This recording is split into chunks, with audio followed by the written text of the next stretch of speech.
Okay, it is 6:01 p.m. on Tuesday, March 11th, 2025. We will call the Common Council meeting to order. Let's stand and say the Pledge of Allegiance. I pledge allegiance to the flag of the United States of America and to the republic for which it stands, one nation, under God, indivisible, with liberty and justice for all. It's on camera. Roll call, please. Middleton, absent. Varga, absent. Romano. Present. Wheel. Here. Robinson. Here. In front of you are the minutes from February 11th. Were there any changes or corrections from the three of you? I didn't have any. Leslie doesn't have it, and we don't have it. And I didn't send anything to you, I'm assuming, so. Okay, someone want to make a motion to approve? So moved. Motion by Jennifer, seconded by Dan. Further discussion? All those in favor show by the usual sign. It is unanimous of those present. The February 25th minutes, we don't have the right people here to approve those, so we will table those till the next meeting. Next up is resolution number 2025-2. Do I have a motion to read by title only? So moved. Second. Motion by Leslie, seconded by Jennifer. Further discussion? All those in favor show by the usual sign. It's unanimous of those present. Please read resolution number 2025-2 by title only. Resolution number 2025-2, a resolution urging caution on property tax legislation. As you know, there is a lot of conversation happening at the state level regarding property taxes and the either elimination of business personal property taxes or the decreasing of growth quotients into the future for municipalities, or the cutting of certain kinds of taxes, or the additional tax credits and all those kind of things that are happening right now. And so, as you well know, as we've talked about in multiple meetings now, there is a lot of concern about what those cuts will do to local government and our ability to serve our population. But we also understand that there's a need for, we never want individuals taxed out of their home. You know, we want to make sure that there's targeted relief, taking the scalpel instead of the axe, if you will. And so this resolution really just incorporates all those things to talk about how we continue to try to provide the greatest bang for the buck for our residents. The fact that we have, we try to be cautious in how we use our dollars, that we invest in quality of life programs, we invest in our public safety, we invest in our streets, and that, basically that we are requesting that the legislature use caution in deciding those property tax decisions into the future because of the impact that it'll have, not just on us, by the way, but also on schools and the county and the townships and the library, etc. So that's really what this says. One of the things that I want to point out in here is, take it for what it is, but in 2025, the Tax Foundation has found that Indiana has the 5th best property tax rate in the nation. And we are #1 property tax rate in the Midwest. And we also are the 10th best in overall tax environment in the nation.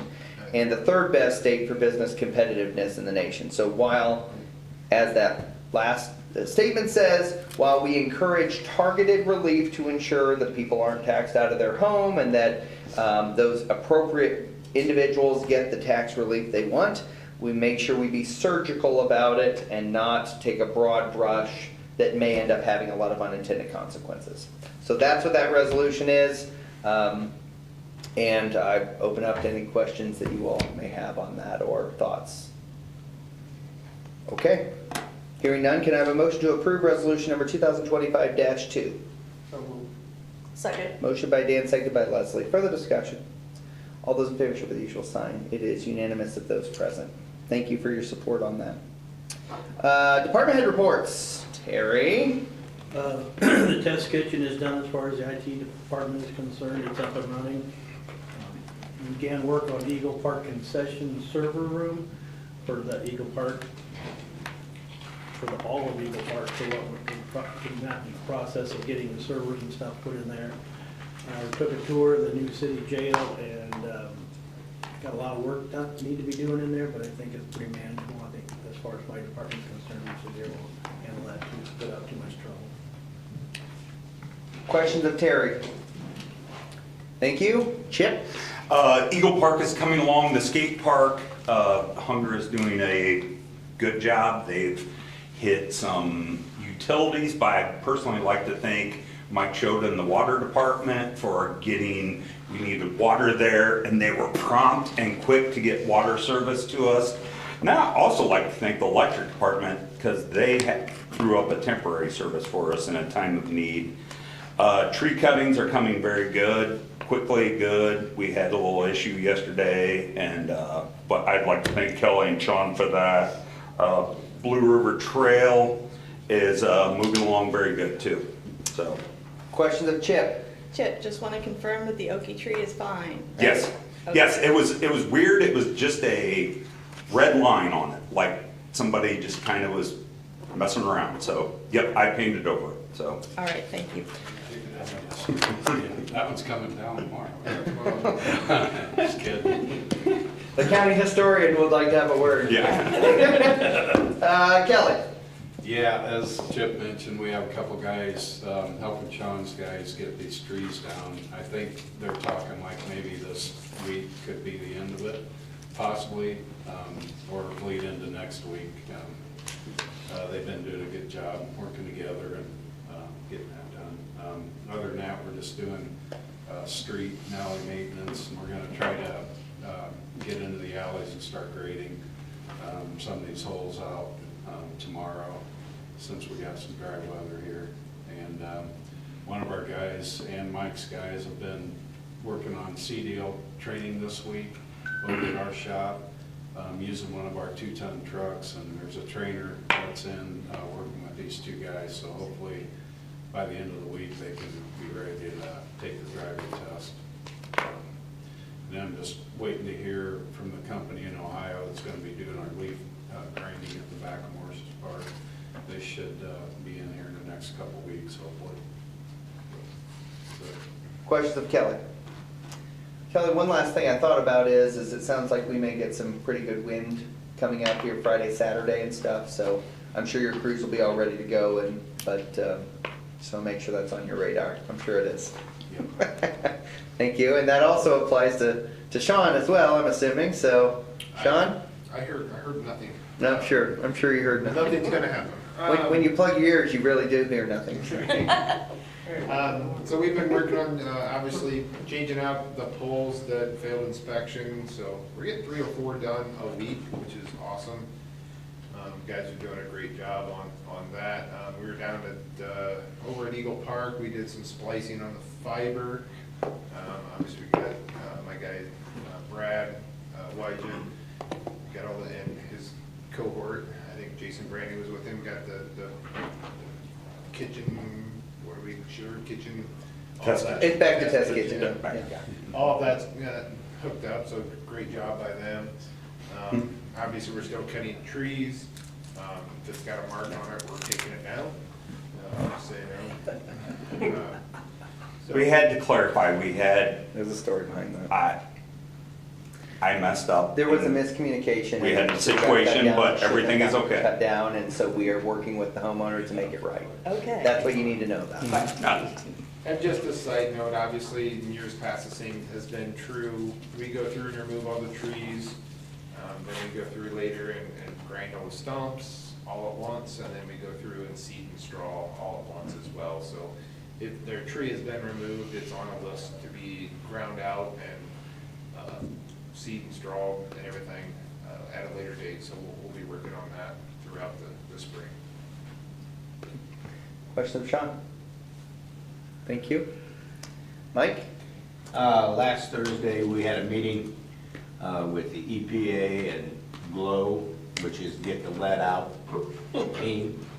And what it is where they are actually going to come in, help us set up a plan to get the lead out in our system.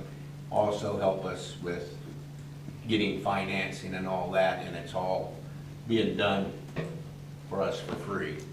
So sounds like a good win-win situation. I was concerned if we didn't go along with it, that maybe some money might not come our way, because when they called us, they said we were recommended by IDEM to be one of the test ones. And I guess they told us that we would have to, let them use us as a source Yeah. also.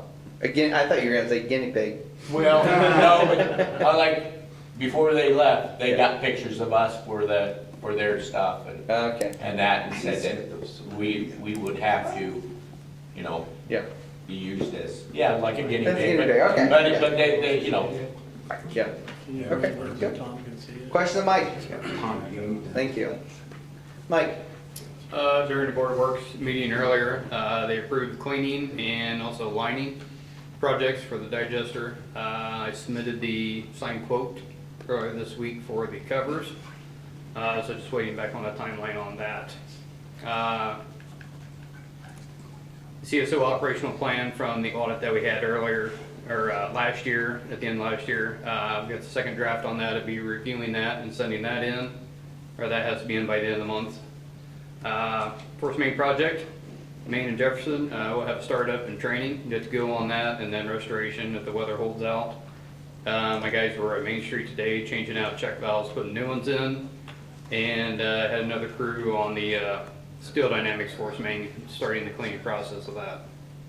So, that's all I've got. Question to Mike? Thank you, Mike. Tom? As I reported in the last couple of meetings, Toby's been working on our Sierra wireless stuff, which keeps us connected to basically the Spillman here at City Hall. I got made fun of about my description of it for earlier, so I won't go into detail. We are waiting on the test results for our 3 candidates that we took down to Indianapolis last Monday. As soon as we get their pass-fail on their mental physicals, that'll get sent back down to Indy to the doctors at the PERF, or police fire pension, to get their acceptance into the pension. So hopefully we get those back soon. We had air pack testing last week. 4 of our packs didn't pass the inspection, so they're sent in for repair. Minor things that they just didn't have parts for to put on them. There was nothing that, air packs are very crucial in our job. It's what keeps us from dying in the site of house fires. So making sure they're in tip-top condition is paramount.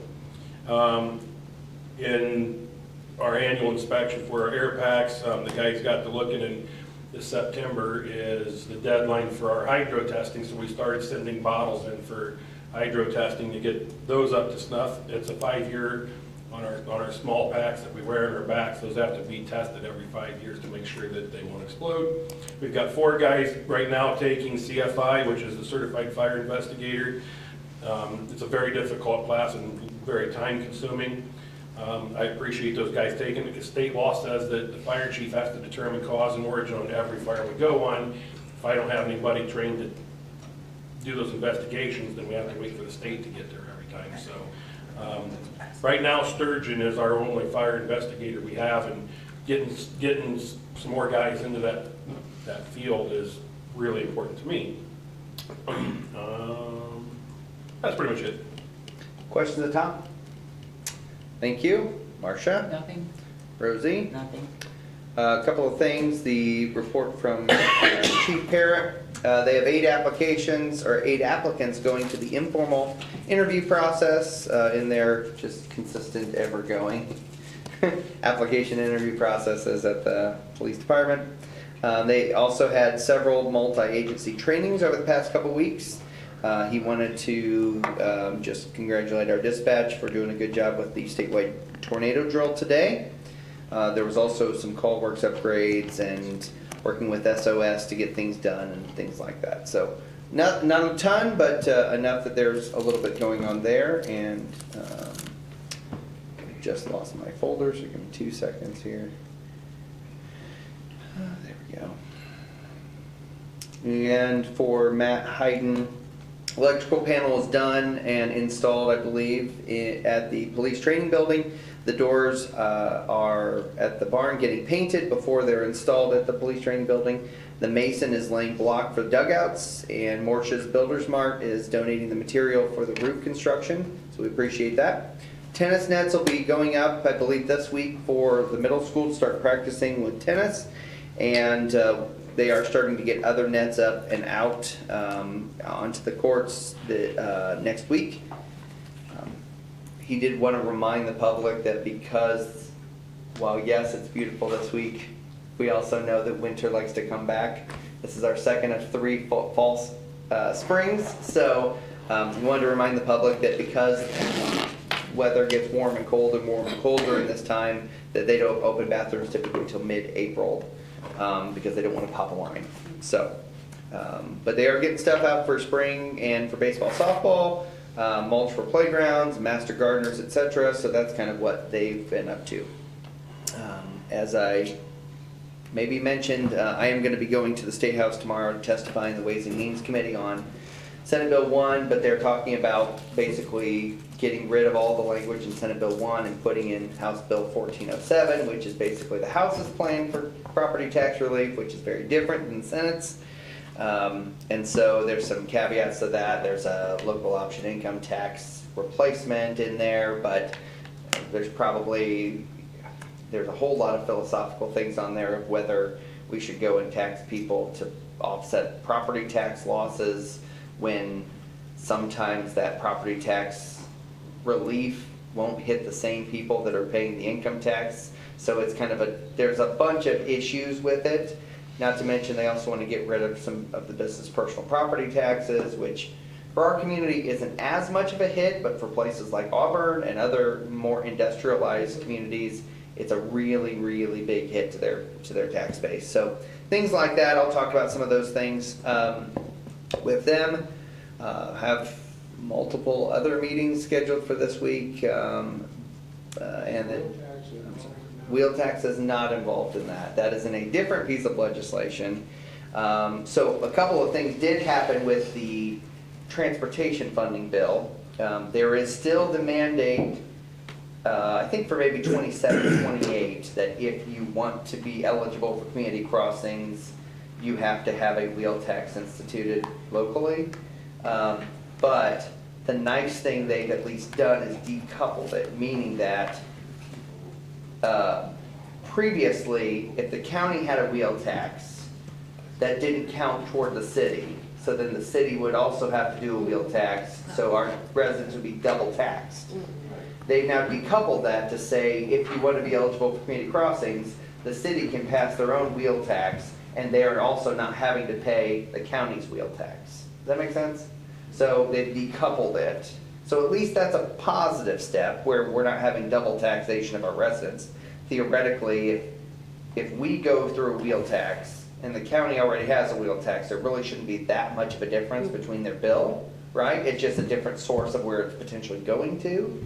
But again, that's still way out. Yeah, so way out, number one, in the fact that the legislation has just passed into the other house. So it went from the House to the Senate. So now it's in the Senate being debated. But second is we as cities and towns have asked for a really long runway to adopt that. So if it's something where we are mandated to have access to community crossings, that we have lots of time to have that conversation and make that decision. So yes, those are decoupled. Those aren't the same thing, but they obviously are all interrelated. So next week, Youth Council on Tuesday, as well as there is a trip to, okay, so let me back up. So Drug Rehabilitation Center at one time had looked at the city and had gotten first approval from BZA for one location, went to another location, and BZA turned them down for that location. And there's a lot of things that go with that. Point of the matter is they've invited some of us to come to their facility in Defiance on a week from this Friday to go tour it, to really just kind of get a feel for that and all that kind of stuff. So they are trying to really mend some fences and to try to create a better working relationship with the community and with the county service providers and all those kind of things. So I'll be heading a week from Friday a week from this Friday, I'll be heading over to Defiance to take a look at their facility and stuff. Mayor, could that include Sean Ellis? Sean is going with us, yes. Yep. Sean is going with us Thank for you. that, so, yep, absolutely. Besides that, I think this Saturday is Cabin Fever around downtown Columbia City. I already said it in Board of Works, but Shoda's birthday is tomorrow. He's turning 29 again, so happy birthday, Shoda. Dan? Okay, you sure? Okay. Jennifer? I have a few things. Okay. Okay, so first of all, Tree Board has adopted a new logo. Okay. So we'll see a little bit more visibility from Tree Board going forward, hopefully in a uniform sort of way. Great. Tree Board is also planning Arbor Day activities that Okay. are going to be coming up. We'll have a date and some more information on that soon. Okay. And we have lots of trees to plant this spring, I think over 100. Oh, wow. Yeah. Okay. And is that going off of list of where we were moved, or is that just which? I think we bought a lot of trees at the end of last year, and we're able to hold them over, and they're getting planted this year. Gotcha, So okay. So they'll be probably- scattershot throughout the city? Yeah, Okay. but street trees. Street trees, okay. What? Where we're coming down the road. Well, I was gonna say. No, Chip says no, not that location. We're working on that one. Maybe we need a bigger tree for that But one. yeah, we're working on that, yes, yeah. And then regarding the Arts Commission, we have a heavy schedule beginning in about June with events Go ahead, keep going. frequently. He remembered something Trees, apparently. know what that is. Beginning in June, and then if you are listening to WJHS 91.5 FM, the local radio station, or visiting Bones Theater, you will be seeing and hearing about Arts Commission all year long. Good. It's already starting to happen now. We're running a campaign about arts events that are happening in the community, Okay. as well as opportunities for artists to get involved, and about opportunities for people who maybe aren't creatively inclined but want to Yeah. get involved in encouraging different kinds of arts in the community to Awesome. volunteer, so. Very nice, very good. Dan? Yeah, the art that I brought up, something I just heard about today, because somebody was talking about painting murals on a bridge. And, yeah. Oh. To interject, I talked to Brad about that, and I'll give you an update, but we just need to go to the county commissioners and get their blessing. Oh, okay, It's not the okay. city's bridge, That's true, so, that's true. yeah. It is not Yeah. a city's bridge, that's true. Not a roadblock. I think Mike Thomas was spearheading, was it Mike Thomas spearheading that? Yes. So, Just make sure we don't do it until you get permission. There might be a fine line between. permission and asking for forgiveness. Yeah. So, yeah. Gotcha. Anything else, Dan? No. Okay. Okay. Jennifer, anything else you have? No, I'm good. Okay, Leslie? I don't think so. We had sewer board, but I can't remember what my last update was. So we have it again next week. So I'll have an update Gotcha. in 2 weeks, next couple meetings. Gotcha. And congratulations on winning the caucus. So if you don't know, Leslie will be taking over for Rosie. What's the official transition date? May 2nd. I don't remember what that means I'm assuming that last meeting, no, actually it'll be before that, won't it? So your next meeting will be your last meeting, right? Because I think you're coming on board in April. So as you are probably aware, we had a caucus to replace Rosie. Leslie won that. So we will now have to have a caucus to replace Leslie. And so the 2 precinct committeemen from that district will vote to replace her. That is me and Richard. So we are meeting with multiple candidates, I think, actually, at this point now, that are interested in the position. And then once the chairperson, chairman, chairlady, once Nikki calls a caucus to hold that, then we'll go and we'll do the voting and all that kind of good stuff. But, that's kind of where we're at. But Rosie, you're not going anywhere, right? No. You're gonna stick around for a while? I am put up. No way. And that's not even an option. Here. Yes. Yep, so, besides that, I'm trying to think if there's anything else on that.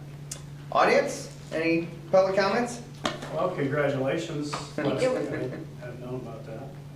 No, I'm just here being nosy. Cool. I'm still, I'm not running a business anymore, thank goodness. But I'm still doing a lot of the stuff that I always like to do, which is interacting with customers and whatnot. I've been working with a few of the guys here and talking with them, and talking different projects we have going. And Yeah. just kind of staying in the middle of things, been a part of the community forever, and it's been a part of me forever, so. Great.